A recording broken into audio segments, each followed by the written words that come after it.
Hello, this is Tony Heller from RealClimateScience.com, setting the record straight about climate. Scientific American says that Exxon knew about climate change almost 40 years ago. This belief has been used by states like California and New York to attempt to sue Exxon. It's simple enough to find out what people were thinking about climate 40 years ago by just going back and looking at newspaper archives. Here's the New York Times, January 5, 1978. International team of specialists finds no end in sight to 30-year cooling trend in northern hemisphere. That doesn't sound very much like concern about global warming. And here's the original article as it was printed in the New York Times. They had a picture of the Mississippi River covered with ice. Now let's look at what the Washington Post was saying. U.S. scientist sees new ice age coming. The world could be as little as 50 or 60 years away from a disastrous new ice age, a leading atmospheric scientist predicts. Dr. S.I. Rasool of NASA and Columbia University says that. 50 years from 1971 is the year 2021. So according to the NASA prediction, we may be having a new ice age in about a year. Here's what the New York Times said in 1970. U.S. and Soviet press studies of a colder Arctic.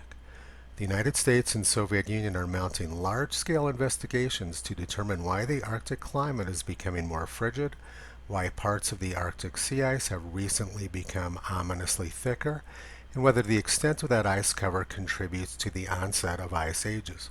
Let's see what the CIA was saying 40 years ago. Frequently freakish weather. Some scientists theorize that the freakish weather of recent years is the product of a global cooling trend that began in the 1940s. Advocates of this theory predict that the worldwide temperature drop could usher in a little ice age similar to the one that lasted roughly from 1600 to 1850. A CIA report supporting the global cooling thesis was released last month. The CIA report warned that world food supplies could be threatened if the cooling trend continued. The stability of most nations is based on a dependable source of food, but this stability will not be possible under the new climate era. The politics of food will become the central issue of every government. In 1972, 42 top American and European investigators met at Brown University and then sent a letter off to President Nixon warning of a new ice age in about a century. On March 1, 1975, the cover of Science News was titled, "The Ice Age Cometh," and they had an illustration of glaciers plowing through downtown Manhattan. The article was titled, "Climate Change Chilling Possibilities." They had a picture of a city covered with a dome surrounded by ice. The unusually beneficial climate of the past few decades may be degenerating, facing humanity with a new challenge to survival. Time magazine said, another ice age. Telltale signs are everywhere, from the unexpected persistence and thickness of pack ice in the waters around Iceland to the southward migration of a warmth-loving creature like the armadillo from the Midwest. Since the 1940s, the mean global temperature has dropped about 2.7 degrees Fahrenheit. Chicago Tribune, it's getting colder. Brr, new ice age on way soon. In the last decade, the Arctic ice and snowcap has expanded 12%, and for the first time in this century, ships making for Iceland ports have been impeded by drifting ice. Many climatologists see these signs as evidence that a significant shift in climate is taking place, a shift that could be a forerunner of an ice age. So the claim is that 40 years ago, Exxon knew about something which the New York Times didn't know about, the CIA didn't know about, and neither did the Chicago Tribune, NASA, Time Magazine, Science News, or just about anybody else. This is another Orwellian attempt to rewrite history. It's also an attempt to shake down Exxon for lots of money. But this isn't the real scam that's going on here. Exxon doesn't produce much carbon dioxide. Cities like Los Angeles and New York do. If Exxon and other oil companies didn't deliver their product to states like New York and California, there would be a complete catastrophe. These cities would collapse into Mad Max-style chaos in a matter of days. So California and New York are suing Exxon for selling California and New York a product which California and New York cannot survive without.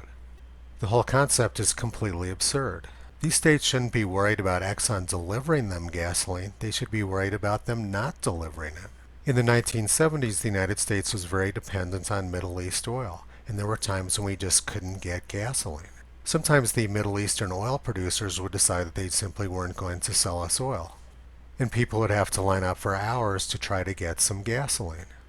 Lindsey Buckingham, the singer from Fleetwood Mac, lost his father to a heart attack while he was waiting in one of these gas lines. Fortunately, companies like Exxon have developed fracking, and now the United States is the world's leading oil producer. We no longer are dependent on Middle East oil, and we no longer have to go to war to obtain it.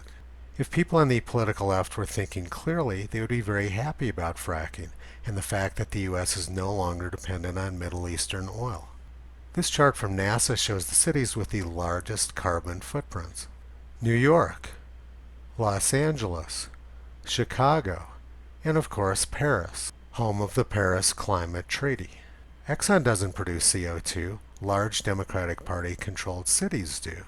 If Exxon quit delivering oil to these cities, you can be pretty sure that within a few hours these cities would be demanding Congress and the President take action to get their oil back. If California and New York want to show the world that they can survive without fossil fuels, why don't they just demonstrate to us that they can do it?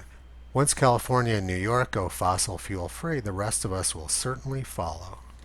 They say they want to be leaders on this issue, so why don't they just lead and show us exactly how it's done? They keep telling us that the technology is currently in place, so why don't they just do it? Visit Toto on the web at realclimatescience.com. He's been pulling back the curtain on junk science and propaganda for a long time.